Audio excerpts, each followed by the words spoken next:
Assalamualaikum warahmatullahi wabarakatuh. Perkenalkan, nama saya Abdurrahman Nasdar dari jurusan Perbandingan Mazhab Lokal A. Ingin menjelaskan perceraian di depan pengadilan, aturan di berbagai negara. Aturan perceraian di Pakistan. Alasan perceraian. Di Pakistan, perceraian dapat diajukan atas dasar beberapa alasan seperti kekerasan rumah tangga, perselingkuhan, atau ketidakmampuan untuk memenuhi kewajiban pernikahan. Proses hukum. Proses perceraian di Pakistan melibatkan persidangan di pengadilan, di mana kedua belah pihak dapat mengajukan bukti dan sanksi untuk mendukung klaim mereka. Aturan perceraian di Turki. Perceraian tanpa alasan. Di Turki, perceraian dapat diajukan tanpa harus memberikan alasan, meskipun ada prosedur hukum tertentu yang harus diikuti. Perjanjian perceraian. Pasangan dapat membuat perjanjian perceraian yang mencakup hak asuh anak, pembagian harta, dan dukungan finansial. Proses mediasi. Sebelum perceraian diajukan ke pengadilan, pasangan dianjurkan untuk melakukan mediasi untuk mencoba pencapaian penyelesaian di luar pengadilan.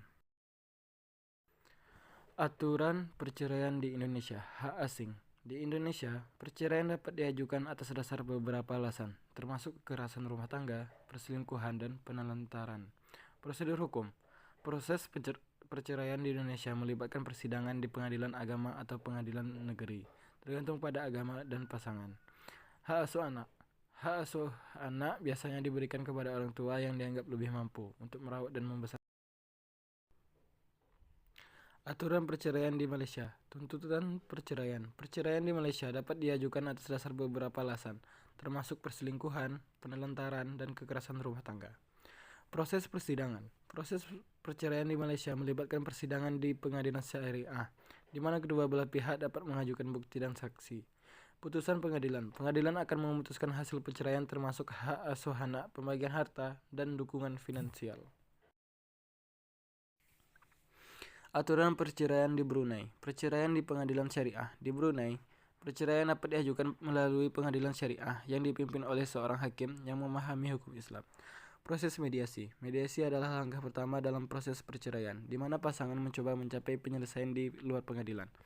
Hak asuh anak. Hak asuh anak biasanya diberikan kepada orang tua yang dianggap lebih mampu untuk merawat dan. Aturan perceraian di Mesir. Perceraian talak. Di Mesir, perceraian dapat diajukan oleh suami melalui talak, yang merupakan pernyataan resmi untuk mengakhiri pernikahan. Yang kedua, perceraian khulu.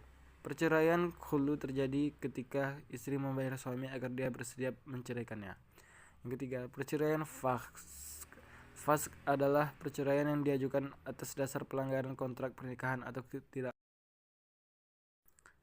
Aturan perceraian di Aljazair. Perceraian atas persetujuan bersama. Di Aljazair, perceraian dapat dilakukan atas dasar persetujuan bersama, di mana kedua belah pihak setuju untuk bercerai. Perceraian atas alasan. Perceraian juga dapat diajukan atas dasar alasan seperti kekerasan rumah tangga, perselingkuhan, dan atau penelantaran. Hak asuh anak. Hak asuh anak biasanya diberikan kepada orang tua yang dianggap lebih mampu untuk merawat dan membesarkan. Aturan perceraian di Tunisia. Persyaratan. Pasangan harus memenuhi persyaratan tertentu untuk mengajukan perceraian, seperti telah menikah selama periode waktu tertentu. Proses hukum. Proses perceraian di Tunisia melibatkan persidangan di pengadilan, di mana kedua belah pihak dapat mengajukan bukti dan sanksi. Putusan. Pengadilan akan memutuskan hasil perceraian, termasuk hak asuh anak, pembagian harta, dan. Kesimpulan dan perbandingan. Perceraian adalah proses kompleks yang dapat dipengaruhi oleh berbagai faktor. Aturan perceraian di berbagai negara menunjukkan perbedaan signifikan.